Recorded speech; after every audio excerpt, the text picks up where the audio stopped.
Joffrey, Renly, Robb Stark are all thieves. They'll bend the knee or I'll destroy them. Kellis and Joffrey sat in the chambers of the Master of Coin. Neither were awfully worried, as their older brother was the man that was Master of Coin. Both of them had been summoned by Estienne. They both assumed because of Joffrey's awful performance as Septon of the Hornwood. They had both fell out laughing when their mother informed them that Estienne had indeed named Jeff as Septon.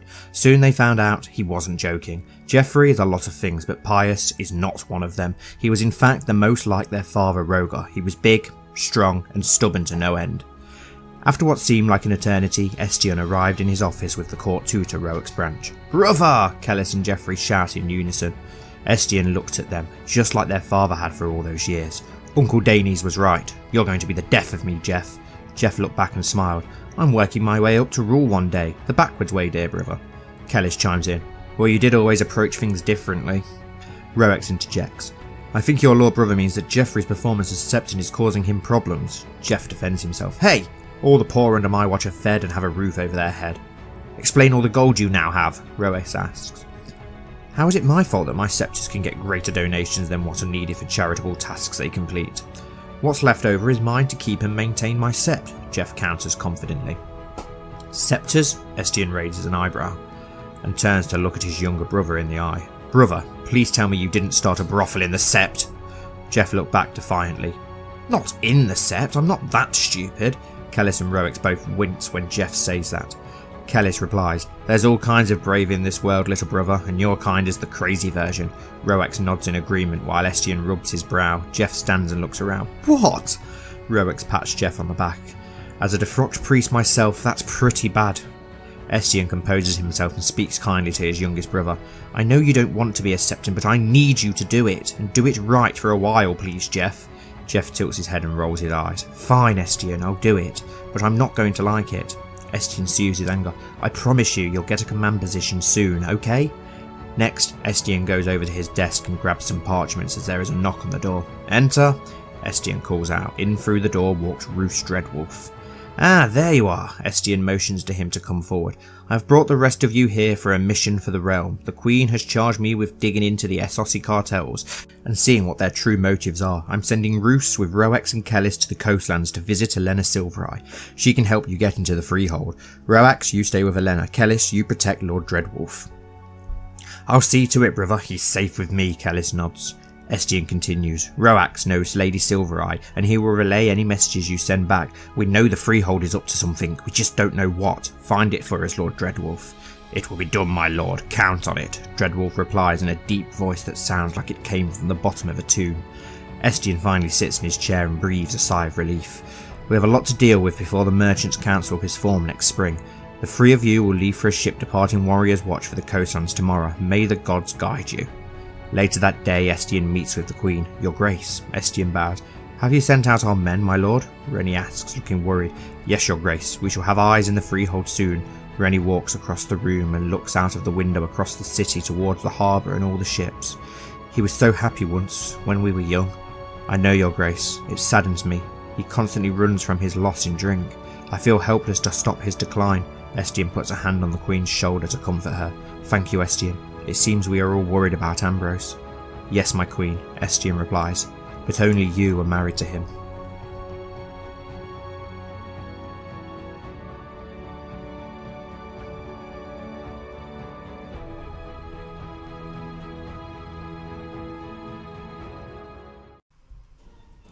Hello everyone and welcome back to the Citadel with me, Grand Maester Stitch, where we're carrying on with the Knights of the North as King Ambrose the Illustrious of Andalia. 47 now, and as we know, he's not in the best shape anymore. He's uncuffed, he's scarred, he's fat, he's gluttonous, a drunkard, he's depressed and stressed. So I wouldn't be surprised if...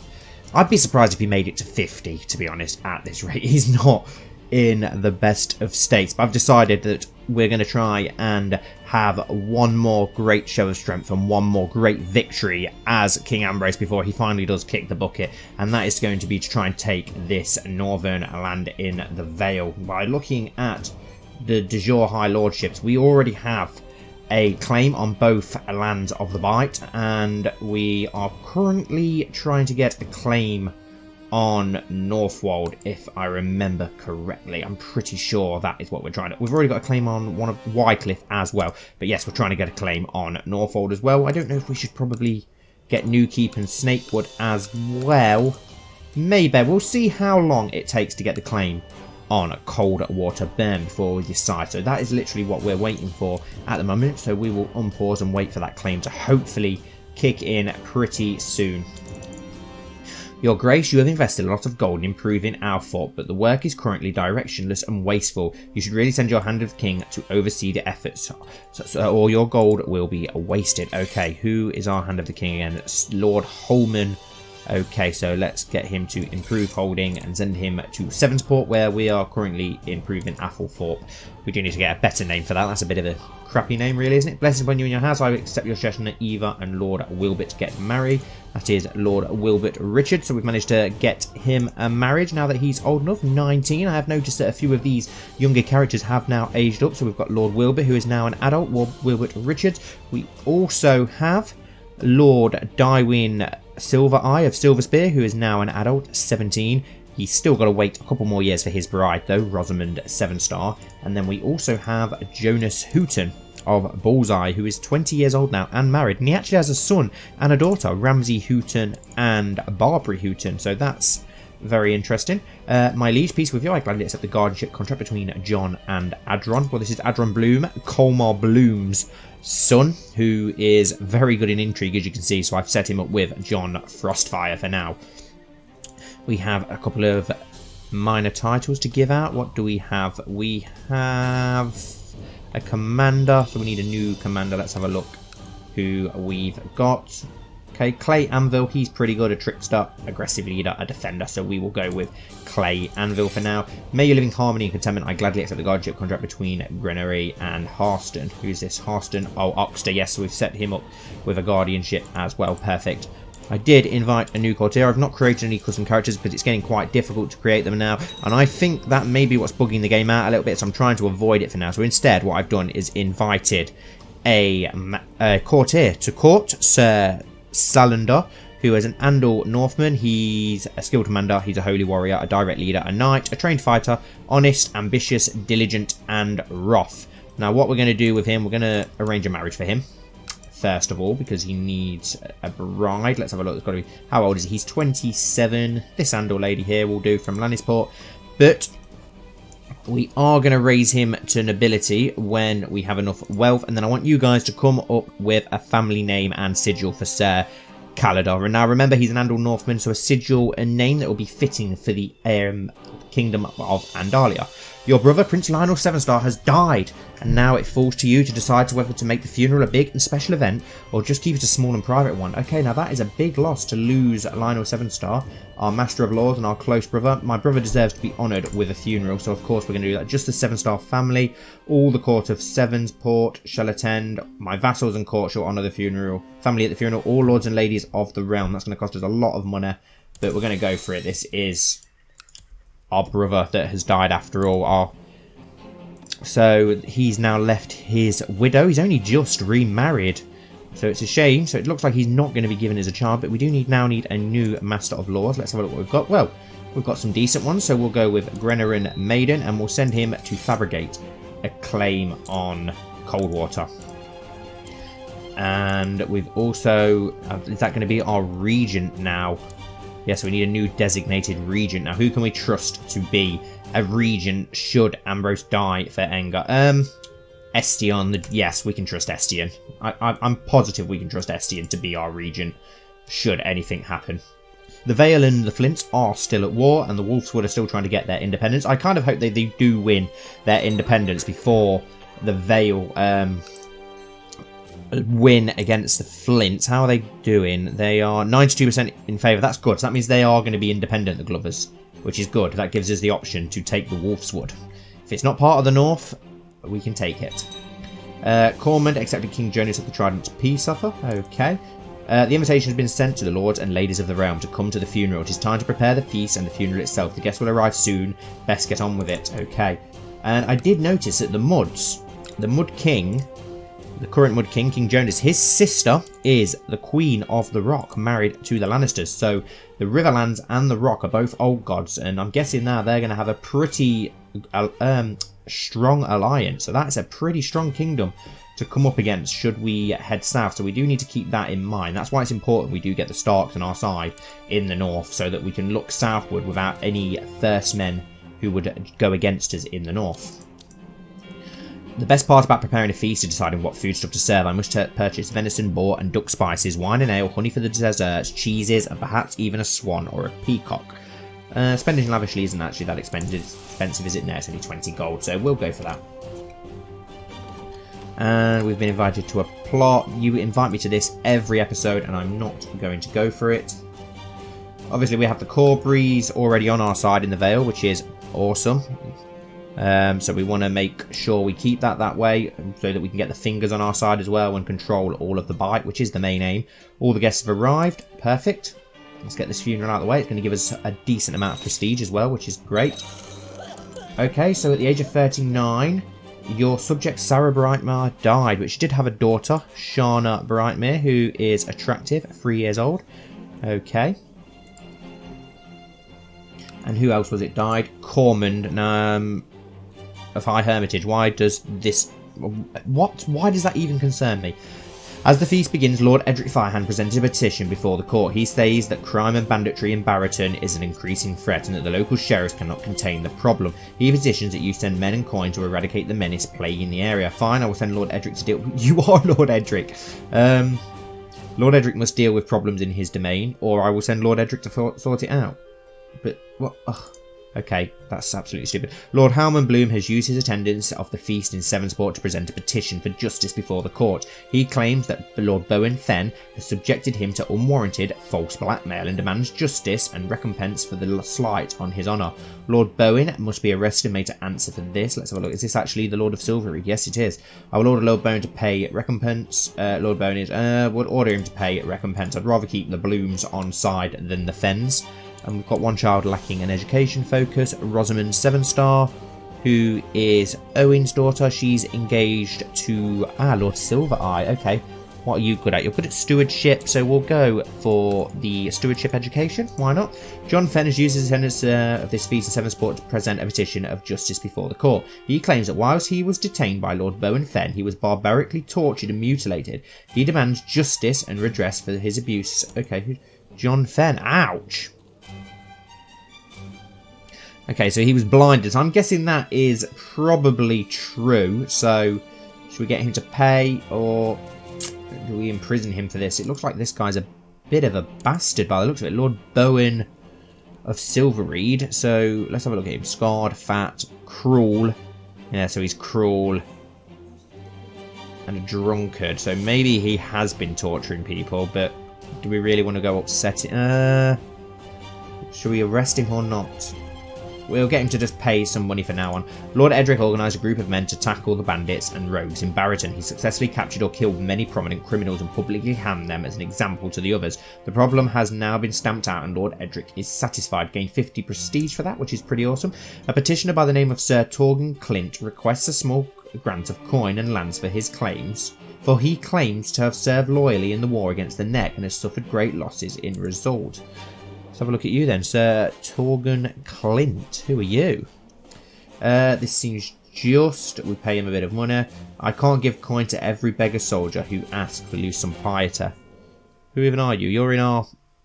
Okay, so you're in our court apparently. Let's just send you a bit of gold then. We need to think of a better name for you. That's pretty crap, Clint. Some of my guests did not seem satisfied with the food, but I never would have thought that one of them complained out loud. Shearer said a lot of nasty stuff about the food and I couldn't help but feel irritated. Who are you? Married to Garibaldi Silvereye, okay. Desil Ensai has used his attendance of the feast in Sevensport to present a petition for justice before the court. He claims that Master Gerald Mendleton sullied his honour by having illicit relations with his wife behind his back and demands recompense. Now, I think this is actually true because I'm sure he actually has a bastard with this guy's wife, Rahani of... Yeah, Dora Snow. Who it doesn't show you her father, but I know for a fact that her father is Gerald Mendleton because I remember it happening. So, Gerald, yes, you you do need to pay the poor bloke, because I know for a fact that that girl is yours. As the Silent Sisters finish the preparations of the deceased, the body of Lionel is brought to the local sept and laid atop the altar at its centre. Canopic jars of Orient design are placed at the feet of the dead, and the eldest child places the death stones upon the closed eyes of the deceased. One by one, those closest to the departed in life make their way into the sept and speak their goodbyes, shed their mournful tears, and pray to the seven for the dead. As the day winds down and the last goodbye is said, the body is carried by kin along the crowd-lined streets to its final resting place. As the sun fades away, a great feast is held, and those who knew the dead recount stories of the life and deeds of the lost. And so it is done. We gain that 40 piety, but this is going to affect Ambrose heavily as well. It's another close advisor and friend lost. He's been losing a hell of a lot of them lately, so yeah, this isn't going to end well for him. Your Grace, I hereby request that my brother, Commander John of Redguard, be appointed as my successor to command of Sevensguard. I assure you he will make an able commander. Okay, you want your brother? Which one did you want? John? What, rather than you don't want your son, you want John? Let's have a look at John then. John is 28 and a poor fighter. I accept your request, so if that's who you want to follow you, the Redguards will keep Sevensguard, so I'll allow that. Your Septon Mark of Snow reports that Sir Tristan of Greenstar has been humbled by your endless generosities. Perfect. And one thing I did notice up in the Hornwood was that Kellis Rack is married and now has a son, Adran Rack, who is club-footed but a giant. And then I noticed that Geoffrey Rack has decided to become a Septon, so he's the Septon of Hightree in Hornwood, so that's interesting. I suppose he was a, 5th or 6th son. He's probably about, God knows what, 10th in line, so becoming a Septon, yeah, let's, why not? Let's carry on forwarding things along and wait for stuff to happen. Has the Wolfswood won its independence yet? Let's have a look. They are 99% in favour of the Wolfswood. And what about the Vale? How are the Vale doing against the Flint? 68%. So it looks like the Wolfswood are going to win their freedom before the Flints lose to the Arryns, which I'm glad about, to be honest, because I would like the Wolfswood to be an independent kingdom, because then it just gives us the option that if we want to expand and take that, we'll be able to take it. Plus, without making it so we have a truce with the Flints, so we'll still be able to attack the Flints to put the Stark claimant in place. But we're just waiting really for this claim on Coldwater so that we can expand into the Vale and finally get a foothold further south. But just to give us this, as I keep saying, give us this a great... Well, we get all the mouth of the Bight. The Gulf of the Bight will all be ours, which is great for trade. I did notice as well that we now have our first, if we go on religions, Faith of the Seven, as you can see, is mainly all over Andalia, but they are old gods worshippers in the Silver Reed, yet, even though they're that, they are Andal Northmen. So we have Andal Northmen, old god worshippers in the net, which is interesting. So it's, at least, it's working both ways now, where some Andals are deciding to worship the Seven instead. Jamie died on suspicious circumstances. I don't even know who he is. I wish he'd stopped, adding all these random things. My dear friend, I wish to give you the honour of sending my child, Athena, to you in Sevensport. Who are you, Lord Kristen of the Coastlands? Yes, okay, why not? Let's have a look. Anna for Silvereye. Let's have a look at your father. Can we form an alliance with the Coastlands? We actually can. So, yes, we will do that. At least then we can hopefully get a bit more trade with them. At the age of 13, your acquaintance Jancy Arryn died attending to chamber business, so she's died of the old 7-star curse. Which we haven't had for a while, actually. Which is interesting. Oh no, at the age of 43, your courtier Timor Harco died in an accident. I wonder if it was a suspicious accident. Doesn't really say much, and he didn't have any children. Even though he's been married for a long time, he failed to carry on his line. The local Septon wants to organise a miracle play for the pious in our demesnes. They seem to feel that it should fall on our shoulders to pay for it. No, I don't think so. Okay, we did just gain a lot of gold from somewhere. I've got no idea where that just came from. A lot of people have died, but none of them, they're not even in our demesnes. Why does it matter? I'm not interested, but at least we've just gained a load of gold, which is cool. The lady almost ran me down as I entered the hall. Tearfully, she told me that my friend Donald has insulted her again. But my dear lady, you are fat. It looks like Donald Stark is now an adult, which is interesting. Let's have a look at our prisoners. There he is. He's now 15. He's got his adult picture, but not yet an adult. Waiting until when he is, so we can... Oh, we can actually force marriage him to someone. Do we have... I don't think we actually have any 7 stars to make him marry, though. So, we'll leave that for now. A son was born to Joe Rack and Barbara Bolton named Moribald. Moribald Rack. Okay, awesome. Another Rack. That will now be the new heir, Andal Northman. Cool. And at the age of 0, your grandson Jonal Greystark died stillborn. Oh, well, that's just great news, isn't it? At the age of 0, your subject Edward Hooton died stillborn. So Edward Hooton II has died. Perfect as well. And a son was born to Lionel Sevenstar and Stella of Ashmart named Raymond Sevenstar. Oh, wow. Okay, so Lionel managed to produce a son before he did die. So that's awesome. It's another 7-star, another male 7-star, which is interesting. But I can't believe that poor old Violet's had a son and it was born stillborn, which is a shame. And a daughter was born to Prince Owen of Andalia and Eleanor Salzard named Ashara. Ashara 7-star. Yeah, I quite like that. And she's been born with a quick trait as well, which is awesome. Most 7-stars seem to get quick or fair, which is awesome. Things are going pretty well in that department. We'll keep forwarding things along, though. Under my guidance, my young ward Ifan is slowly mastering the art of swordsmanship. He's become a poor fighter. Your reports from Seven's Port that his charity work on your behalf is proceeding well. The poor have been fed and your pie standing has improved. More pieter. I just want that bloody claim on Coldwater. But it is now time for a mid-POV, guys, so I hope that you enjoy. Edric sat in his seat waiting. The Queen should be here any moment, he thought, his chest throbbing with a deep pain. His king had become someone completely different to the young warrior he once was, meaning the Queen now took his place in council meetings. The Queen entered. Edric arose and bowed. "My Queen." Rennie walked to the seat at the end of the table, looking uncomfortable. She had never imagined she would ever be here. This was what Ambrose always did, but now it fell to her. She had no idea what she was doing. She knew nothing of war, but was about to send men to a certain death. She was terrified, and if she hadn't known the men in the room, she would most certainly have run in terror. Estienne spoke first. "Your Grace, Lord Firehand is ready to show you our battle plan for subduing the Vale. Are you ready?" Edric begins moving the figures on the map. "We will land in the Northern Vale. We will take these landing points in a first wave attack. Afterwards, we will land a second wave of men. They will all meet up at this point and then strike against the Vale." The Hand asks, "Who will command these armies?" "Sir Colmore Bloom, Sir Jorin Redguard, Sir Stephen Roseheart, Sir Vermithor Shycross, Sir Kellis Rack, Sir Owen Sevenstar, and myself, to honour the gods." "Good. I want the best we have leading the way," Howman replied. Owen speaks up.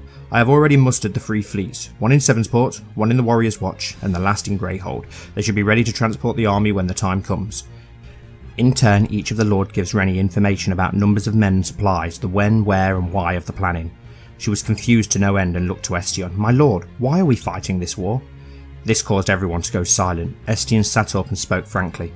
When the Arryns passed Sevensguard, war was inevitable. The only reason for them to venture this far and conquer lands in the north is to surround us. Ambrose knew this before Queen Rowena approached the gates of Sevensguard. Next, the Master of Whisperers spoke up. "My Queen, the Vale is in deep debt. They borrowed heavily just to finance this war. Those that loaned them the money wanted us to overthrow them to secure repayment. They simply have no other way in which they can repay their debts. They must conquer Andalia to repay their loans." Howman Bloom compassionately explains to the Queen that though many lives will be lost, even more will be saved in the long run. We will only be taking their northernmost lands. Hopefully this will dissuade them from thinking us prey. Until we can install Donald Stark in the north, she will be our greatest threat. Rennie takes a deep breath. "Let it be done then, my lords. The Vale will feel the full might of Andalia." With that, the Queen left the planning to her council. Now she must attend to her troubled husband. Okay, we are back, and we have had a tragic moment. Lord Edric Firehand has passed away. He died of severe stress at the age of 57, and now Lord Enger of the Farthest Fields rules in his stead. His regent is his older sister, by the looks of it. But yeah, he had a good life. He was an epic character, another epic character who has passed away from the last generation in the last few episodes. We seem to be losing a lot of that generation now, but we're moving in to the next generation, the 3rd generation, and I'm excited to see what sort of characters do come with that, but that is a great loss. Enger Firehand has had a Dragon Scour added to his treasury. Right, so now we need a new Master at Arms. Who's going to be our new Master at Arms instead of Edric? We have Owen, who's pretty decent. We have Lister, who is our personal bodyguard. We could go for Lister. I'll go for Lister 7-star. He's served as well as our bodyguard for many years now. Wow, he's 37. That just shows how much time has passed in the last few years. Let's get him to train troops in Andalia for now. And we've got a couple of positions that are now free as well, as Ambrose was the captain of our household guard. Not Ambrose, sorry. Edric, commander of the household guard. We'll go for Lister still. It's still his job. And a new bodyguard. We'll go for Illyrian Darkblade. We need a new cupbearer. Who could we go with for our cupbearer? Got quite a few people that we could trust with this, to be fair. Well, I feel like Estien's too highborn to be sitting there as our cupbearer. Alphone Woods, our friend and old squire. Yes, he could do it. We need a new Paramount Knight. No, not Halmon Bloom. I thought that was Colmore Bloom. Then I thought he'd be absolutely perfect. Haven't really got our brother. It could be just be Lister yet again, to be honest. I'll probably go with. Let's have a look. Who else have we got? If we can't pick Colmar Bloom, which we can't, then yeah, it's definitely going to be Lister 7-star, isn't it? He's a great fighter. King's Justice. Lord Hook, yep, he's not going to mind doing that. And we need a new commander as well. Theon Bolton. Okay, he's a skilled fighter now. Rough terrain expert, a skilled commander. Yeah, we'll go with him. Awesome. Theon Bolton, who doesn't seem to like us very much, which is a shame. And let's carry on. We're still waiting for that blasted claim. Lots of people seem to be dying lately, which is shit. Your Grace, since I run 7 Sport, there's never been a shortage of soldiers. That is perfect news. Great news. Is the Wolfswood yet one? Are they still on 99%? Yep, they're still on 99%, but they're just standing around, not actually sieging anything. So I don't really know what they're playing at up there. And the Skagosi look like they're up to something as well now. King Ambrose the Illustrious has inherited Castle of Gatehouse Tower from Commander Cleos of Gatehouse Tower. Who are you? Gatehouse Tower? Okay. King Ambrose the Illustrious has inherited Lordship of Sevensguard and other titles from Jorin Redguard. Why have we? After many years of study in the Seven-Pointed Star, your niece Freya has deemed worthy to be counted amongst the Septons of the Fate. Oh, okay. Scepter Frey and 7-star. When did that happen? You was married. You've got a child, Doncy Bloom. Did your husband die?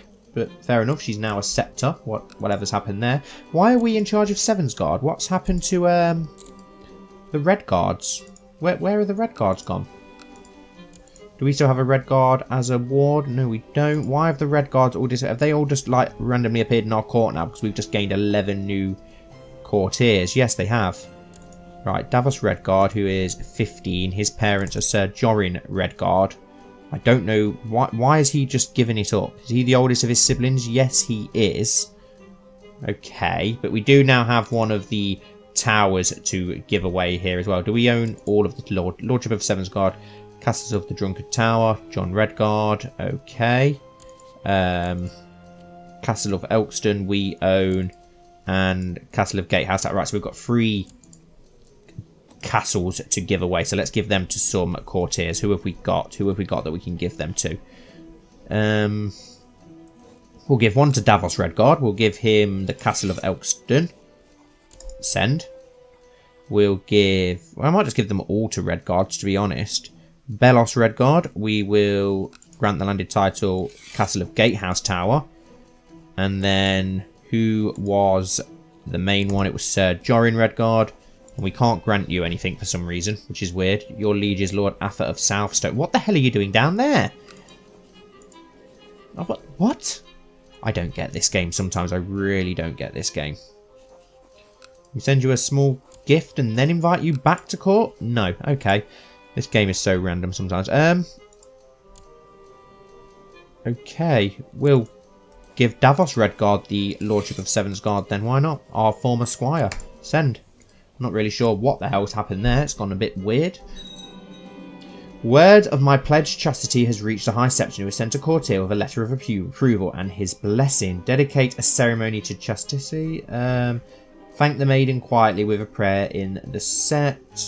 Yeah, we'll go for the top one. Why not? Your faithful hunting dog hunter is always around and always happy to see you. It is good to have such a faithful friend. And we lose the trait stressed and depressed, which is awesome. I'm just going to forward things along. Okay, my liege, my work in Coldwater Burn seems to have come to fruition by bribing, cajoling, extorting, threatening, and bribing. Yeah, so we have our claim on Coldwater, so we will use that. Prince Enger of Andalia now needs a focus, and I haven't got a clue what to go for because he's 5, 5, 5, 6, and 4. Intrigue is his highest. Do you know what? Let's go for the intrigue. Enger Sevenstar is liking a focus. I'm gonna. Okay, so he's got 3 traits. So he's got 3. Ooh. He's very good. I'm going to go for the intrigue just because his intrigue is his highest, and that will make a very interesting king and someone very different to the kings that we have had in the past. We've had 2 commanding kings. It would be interesting if we could get a different type of king. We need a new commander. Yeah, let's go with Howman. Howman Bloom. Why not?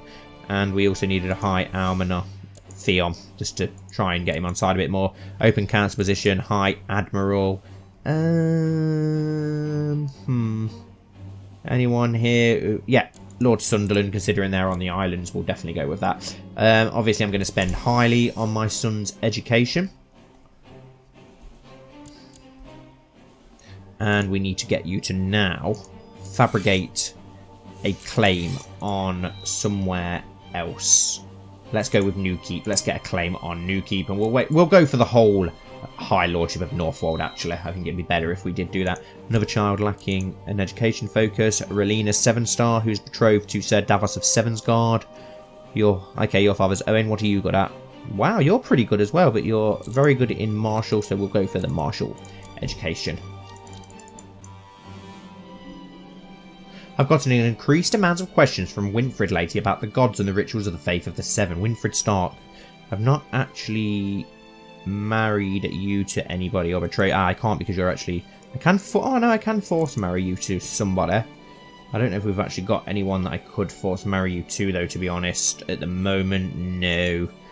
It would be better for her not to know. No, you can stay old gods for now. My young friend has finished his education in intrigue of the court. It seems he has learned all the basic skills required. Donald Stark. Very good. Flamboyant schemer. Can we now recruit Donald? Yes, we can. So we'll do that. So he's now actually one of our own courtiers, and we'll try and arrange a marriage for him. Let's get him a good match.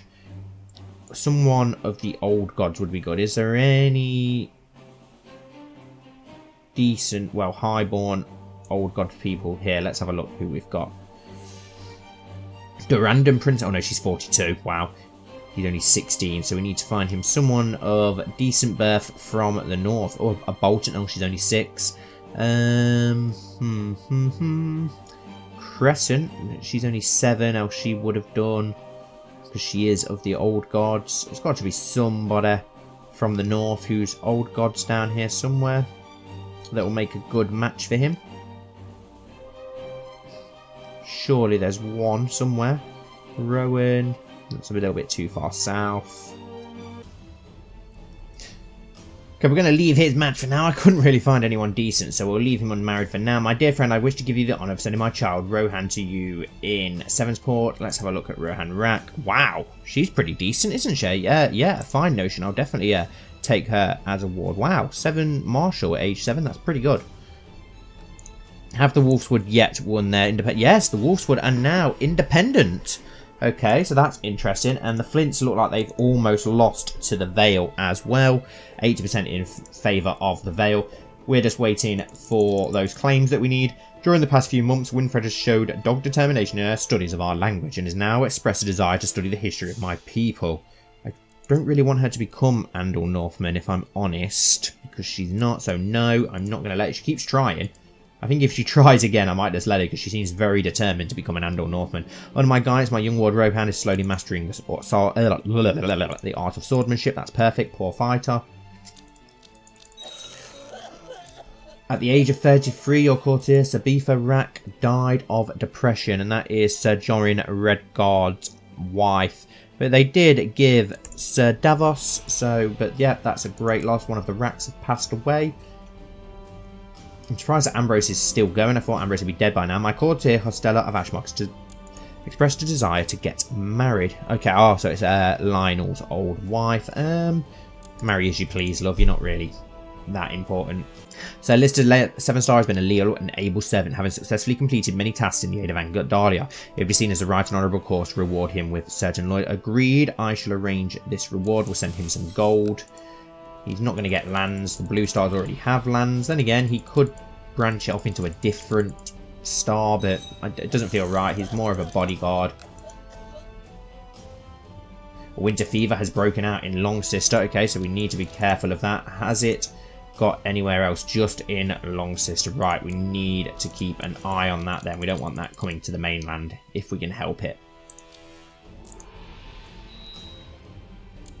Betrothed Camara, Cregan Stark and Andara Sevenstar. Yes, let's send and get that marriage underway. A blue star. Bless him when you're in your house. I accept the suggestion that Cregan and Andara get married. Awesome. And who's that? Lord. Oh, yes, okay.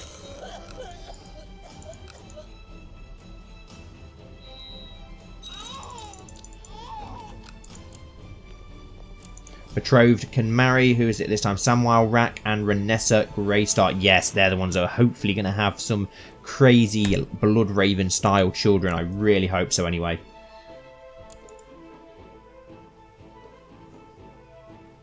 Dywin Silverspear and Rosman Sevenstar Silver Eye, sorry. Yes, get them married. So it looks like most of the young marriages that we set up a long time ago seem to finally be happening. Peace be with you. I decided to accept your suggestion that Samwell and Renessa get married. All children of the union will be of her dynasty. Perfect. Hopefully they have some, actually have some children for House Greystark. An agreement has been reached between Lord Dywin to see Lord Dywin, Silver Eye and Rosman Sevenstar wed, and now the diary is due to the groom's house. Offer the customary amount. We do have plenty of money, but I don't want to give too much away. We need it for our war efforts. I seem to drink myself into an early grave. There must be some way to stop drinking, but wine tastes so good. I'll ask a priest for some advice. No, wine tastes so good. Do you know what? I'm going to go to war with Vale now while they're away, and we can go to war with them again for our other claims later on.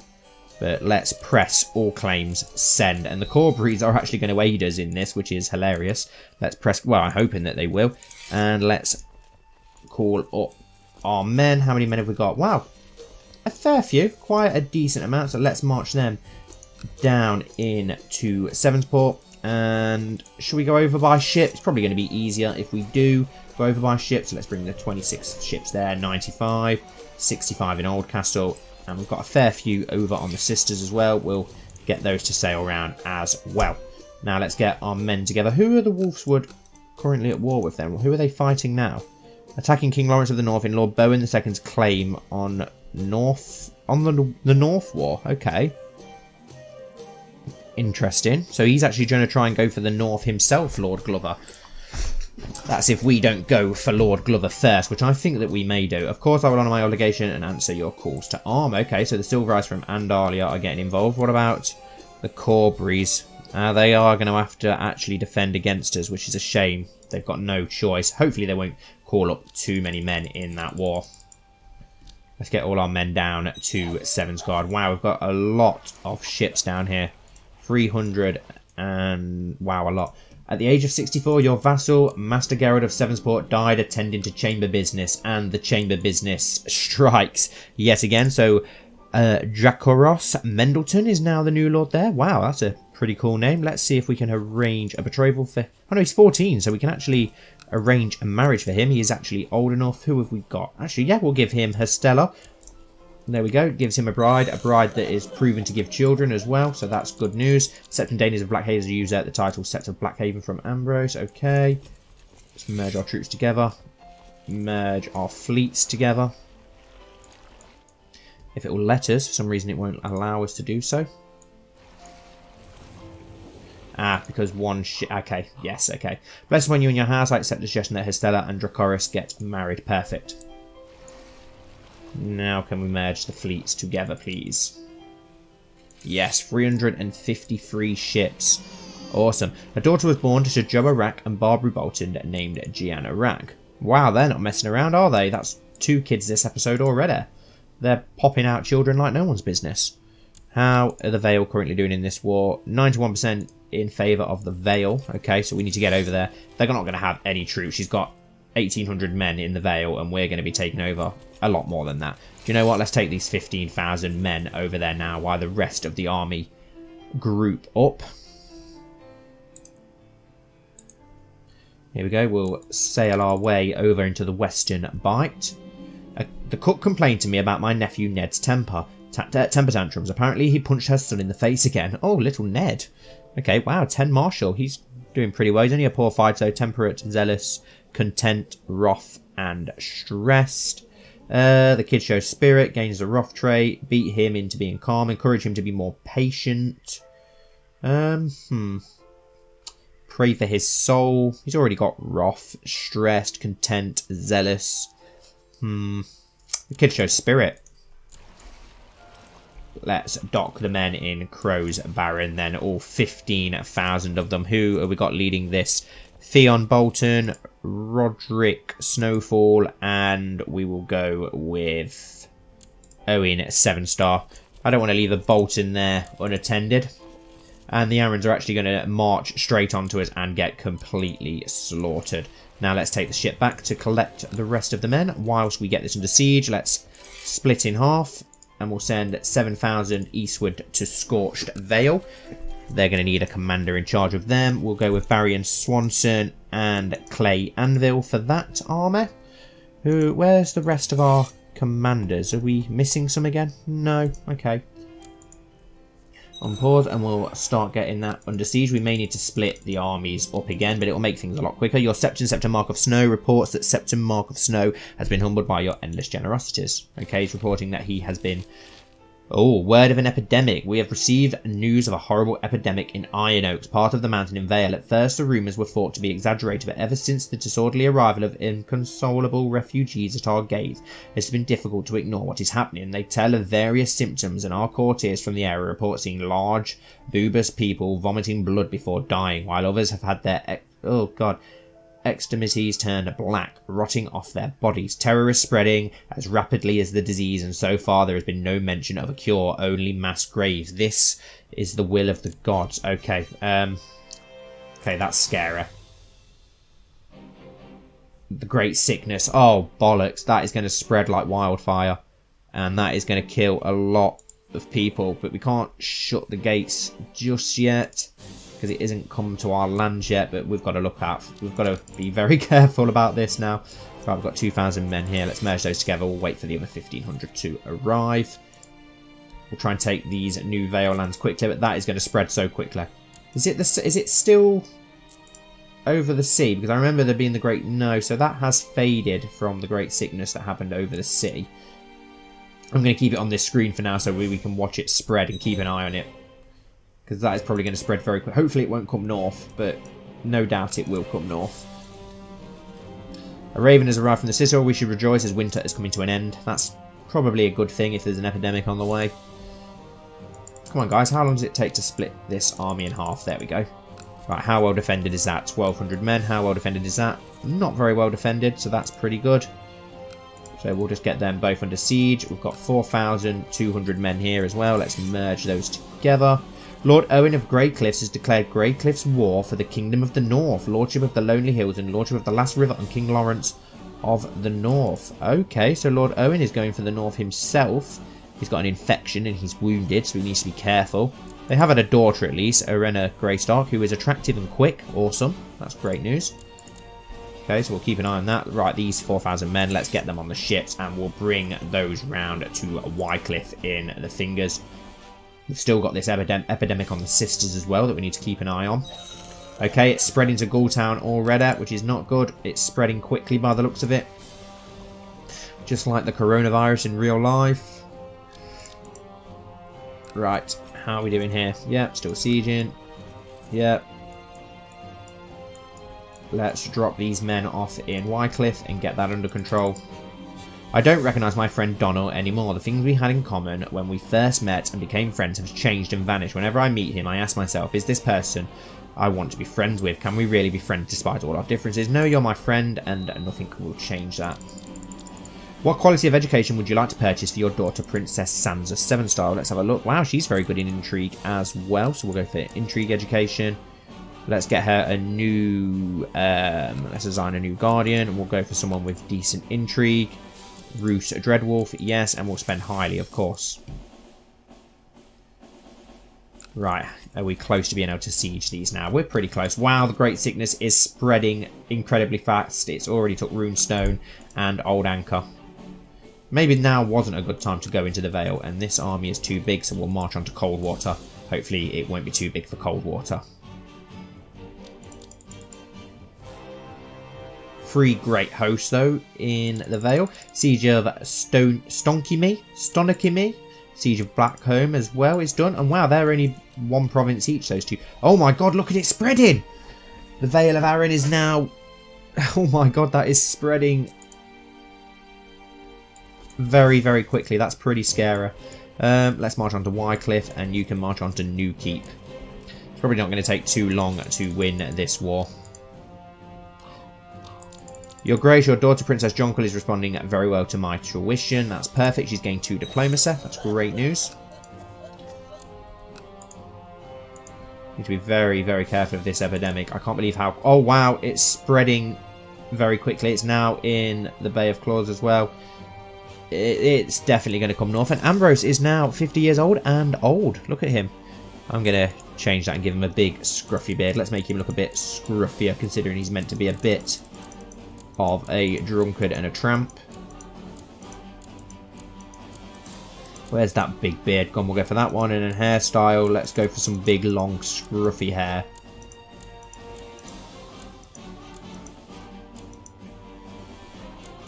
There we go. Haha. Looks epic. Right. Oh wow, it's spreading. It's spreading into the Riverlands. I can't believe how quick that's spreading. A son was born to Cregan Stark and Adara Sevenstar named Doran. That's Harlan. Is he a twin? That says Harlan, and now you're saying named Doran. But okay, that's cool. He's actually in our court, so we'll keep an eye on him. How much do we need to siege this? Quite a bit. How much do we need to siege this? Quite a bit again. Hopefully Wycliffe. I know Wycliffe needs quite a lot as well. I think we'll end this week's episode here then, guys, and we'll carry on our war in the Vale in the next episode. Thank you all so much for watching. As always, I really do appreciate it. Please don't forget to like and subscribe if you did enjoy, and hopefully I'll see you all very soon for the next episode. Sir Lister Sevenstar had rose high in the past decade. He was the 4th son of a branch house of House Sevenstar, the Blue Branch of Maidensgate to be precise. He was a distant cousin to King Ambrose, but his skills in arms and unquestionable loyalty had helped him gain more influence than any living member of the Blue Branch. He was brought to Sevensport by King Aengar and made Ambrose his personal bodyguard at a young age, then raised to commander of the Household Guard, and now, with the passing of the formidable Edric Firehand, he had been made Master-at-Arms and the commander of Sevenport's defences. As he made his way through the long halls of the castle toward the barracks, he went over his orders in his head. "Have your men shut the city gates. No one is to enter nor leave Sevensport," Rennie instructed. His orders had come straight from the Queen and Council. The King was blind drunk yet again and had retired to his chambers. "Whilst your men seal the city gates, you will lock and bar the castle gates. I want this castle on lockdown, and your men lining the battlements, Sir Lister." The city gates were now closed, now for the castle. The sickness had spread through the Vale quicker than anyone could have ever anticipated. It had spread from the docks of Ghoultown to the docks of Oldcastle in Andalia within the space of a moon's turn. It was killing people in their thousands, from the lowest born to the highest of lords. Closing the gates would be the easy part. Keeping the peace once they were closed would be the harder task.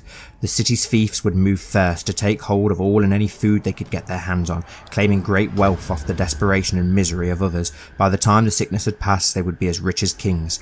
Before that though, when the small folk were going hungry, the real threat would start. If the small folk raised up, keeping order would be nigh on impossible. Lister and his men must prevent that from happening.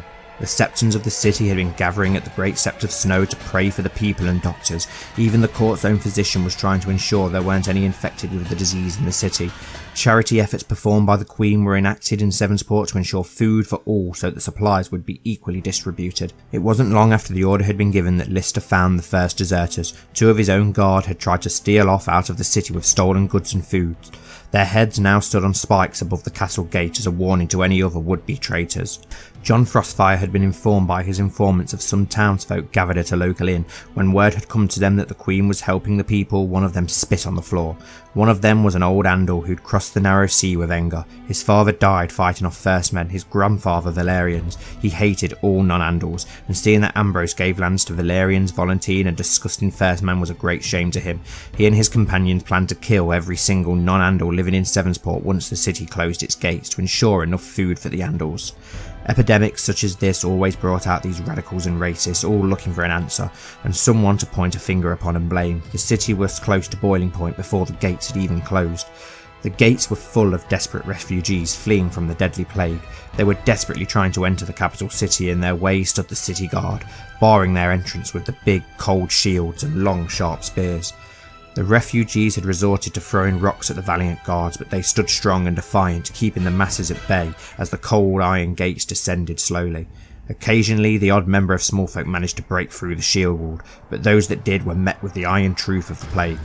Some of the refugees were armed with crude weapons, striking at the city watch. In some places they managed to overwhelm the shield wall and break through. "Reform the shield wall," Lister had screamed. "Kill those that oppose you," he said in a chilling, cold tone. He had no wish to kill the innocent, yet if these refugees got into the city and spread the disease, tens of thousands would die. It was the lesser of 2 evils, or so he told himself. And anyway, he had had his orders. Who was he to question them?